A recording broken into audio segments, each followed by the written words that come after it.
네, 오늘은요, 시장을 같이 한번 보도록 하겠습니다. 제가 최근 들어서 매매를 잠시 내려놓고 시장을 관찰하는 훈련에 대해서 한번 해보자 라는 식의 영상들을 연속적으로 올려드리고 있었죠. 시장이 현재 어디에 집중 조명하고 있는지, 어느 섹터, 어느 테마가 강한지, 어느 종목이 시장의 중심인지 이 부분을 캐치하고 잡아내는 훈련을 해보자 라고 말씀을 드렸습니다. 그렇죠? 그래서 오늘은 오늘 시장을 예시로 두고 한번 이야기를 나눠보도록 하겠습니다. 지금 보면요, 이 한일사료라는 차트를 열어놨는데 보시면 오늘도 갭을 굉장히 많이 띄웠습니다. 그렇죠? 여러분들께서 매매를 하든 안 했든 간에 이 사료 종목들이 시장의 중심이라는 걸 이미 알고 있을 겁니다. 그렇죠? 제가 얼마 전에 이런 팁을 드렸었어요. 뉴스에, 특히 9시 뉴스에 탑픽으로 나오는 뉴스들은, 그런 기사들은 반드시 시장에 접목시킬 수 있어야 한다 라고 제가 팁을 드렸었죠. 여러분들께서 9시 뉴스를 지속적으로 보시는지 모르겠지만 9시 뉴스에 물가, 곡물난 이런 뉴스가 계속해서 끊임없이 나오고 있었습니다. 오늘 새벽에도, 오늘 아침에도 뭐 세계 4대 곡창 곡물지대가 비상이다 라는 식의 기사가 계속해서 나오고 있었거든요. 그래서 어느 정도 오늘 제가 한일사료를 들고 있었어요. 제가 한일사료를 이때 샀고 들고 있었는데 이걸 보고 오늘도 갭을 상당히 많이 띄우겠구나 싶었거든요. 근데 확실하게 오늘 한일사료가 갭을 또 많이 띄우더라고요. 그래서 제가 오늘 상한가까지, 이때 산 걸 상한가까지 뭐 2연상이죠, 홀딩하고 있었는데 그런 뉴스들도 느끼고, 그리고 최근 시장의 수급이 이 곡물 쪽으로 확실히 기울었다는 것도 느끼고요. 그리고 종목을 들고 있다 보니까 확실히 강하다는 게 느껴지더라고요. 그래서 제가 이 하늘사료가 올라갈 때 대한제당을 좀 따라서 매매를 했어요. 대한제당이 아니라 대주산업이었나?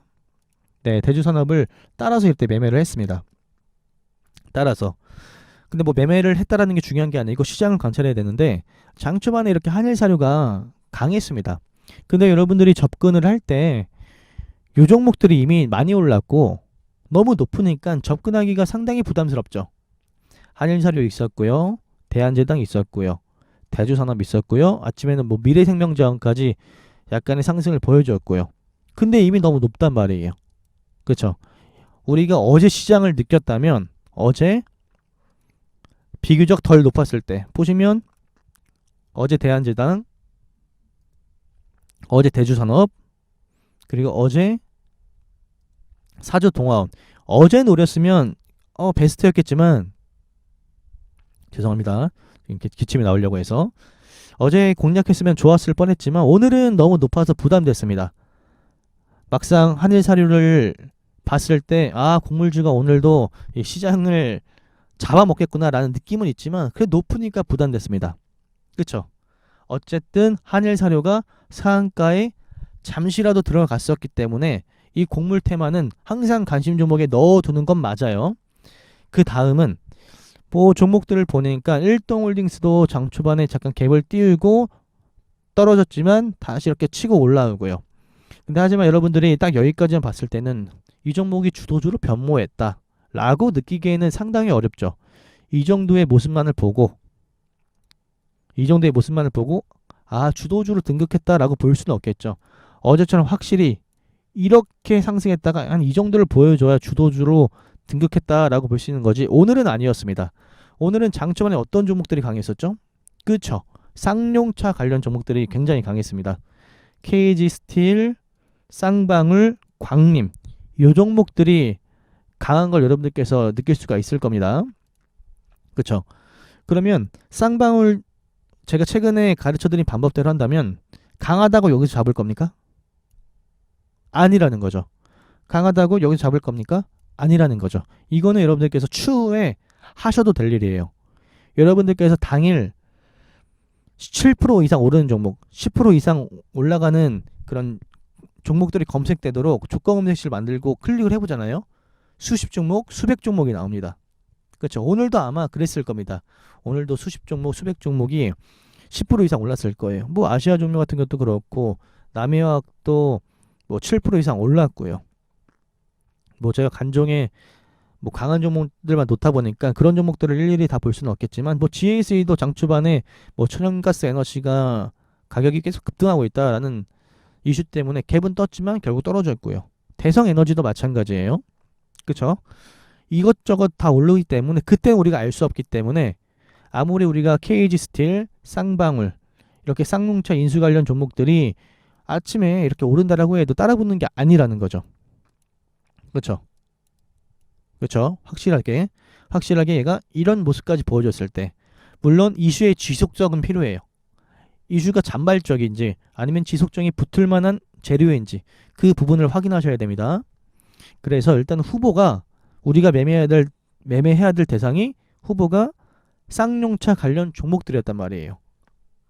근데 오늘 시장은 살짝 애매한 게 뭐냐면 이 쌍용차 관련 종목들은 뭔가 불안불안하죠.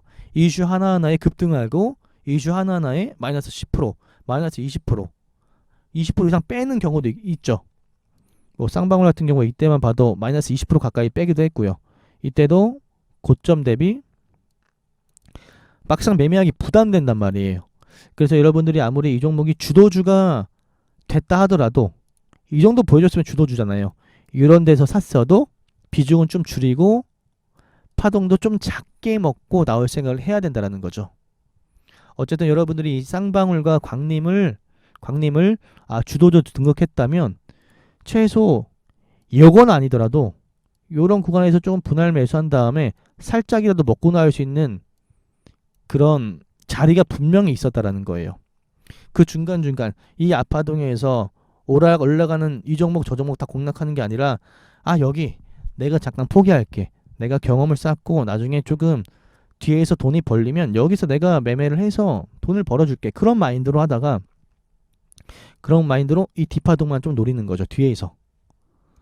그래서 쌍방울이 여러분들 매매 대상이었다고 볼 수 있고요.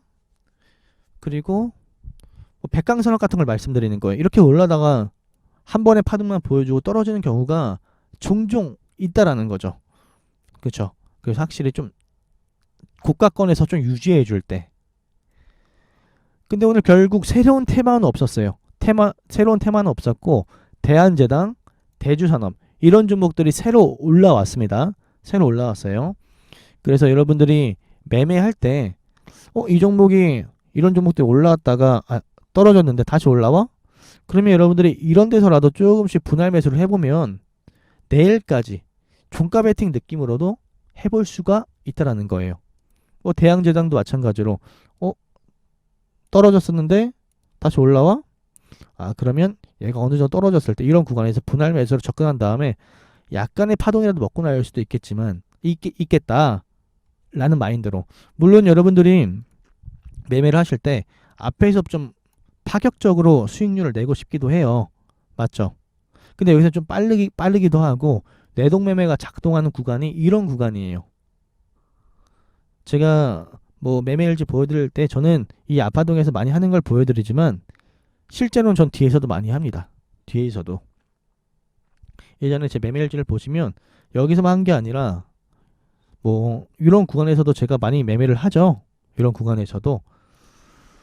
그래서 오늘은 일단은 쌍방울 강림을 그렇다 치고 KG 스틸, KG 케미칼은 얘네들은 장초반에 살짝 강했지만 그 이상 간 게 없어요. 스틸이 저는 대장이었다고 보는데 스틸도 이런 전고점을 결국 뚫지 못했기 때문에 이 뚫기 전까지는 주도주로 등극했다 볼 수는 없고요. 그렇죠. 그래서 결국 오늘을 일단 쌍방울이랑 강림이 후보였고 중간에 이지바이오가 올랐습니다. 지분 100% 인수 관련한 어떤 뉴스가 있었는데 이지바이오가 상한가에 이렇게 들어갔습니다.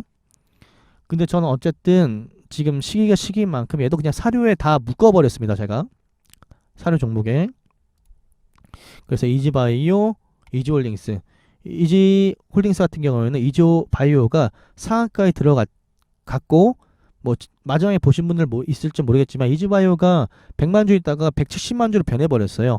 그래서 제가 친구한테 이거 오늘 이지홀딩스 종배해라 라고 말씀을 드렸었거든요. 왜냐하면 여기서 빠지지 않고 쌍바닥 만든 다음에 떨어지지 않고 유지를 해주고 있고 추가적으로 이지바이오에서 잔량이 늘어났기 때문에 이거 종배다 라고 해서 해도 된다고 말을 했었는데 결과적으로 오늘 사료주 그리고 쌍용차 관련 종목들 이 두 테마가 여러분들이 매매 대상이었다라는 거예요. 근데 이런 것도 있어요. 여러분들이 매매를 계속 하다 보면요, 시소의 느낌이 굉장히 강하게 날 때가 있어요. 쌍방울이 그러니까 뭐 쌍용차 관련해서 오르면 사료 애들이 좀 떨어지고 이런 느낌을 받을 때가 있거든요. 뭐 시장이 지금처럼 수급의 유동성이 적을 때 거래대금 시장이 많이 들어오고 있지 않잖아요. 그러면 종목들이 이 종목 저 종목 다 뭐 상한가에 강한 거래대금으로 꽂히고 이러질 않습니다. 사람들이 딱 시장을 보고 있을 때 강한 종목으로 자신의 돈을 베팅하고 싶어 해요. 무슨 말이냐? 오늘은 쌍용차 곡물이 이렇게 두 개가 있었죠. 두 테마가 시장을 주도했단 말이에요. 근데 쌍방울도 상한가를 갔고 얘네도 상한가를 간 종목이 있지만 얘 때문에 얘 수급이 덜 몰릴 수도 있고 얘 때문에 얘가 덜 수급이 몰릴 수도 있어요. 그래서 이럴 때는 어느 한쪽에 비중 베팅을 하는 게 아니라 비중을 나눠서 여기 조금 여기 조금 베팅하는 게 맞다라는 거죠. 하지만 저 같은 경우에는 만약에 베팅 비율을 좀 더 높인다면 이쪽에 좀 높일 것 같아요. 곡물 관련주. 뭐 세계적으로 이슈가 되는 사회적 이슈가 조금 강한 그쪽에 베팅할 것 같아요. 어찌됐든 쌍용차 관련해서 종목들도 있기 때문에 여기만 비중 베팅을 할 수 없다라는 거예요. 분배를 하거나 아니면 둘 중에 하나를 사도 물량을 조금 관리해서 줄여서 매매를 하셔야 됩니다. 이런 식으로 여러분들께서 시장을 보신다면 시장을 보는 데 있어서 조금 도움이 될 거예요. 시간이 어떻게 되는지 한번 볼게요.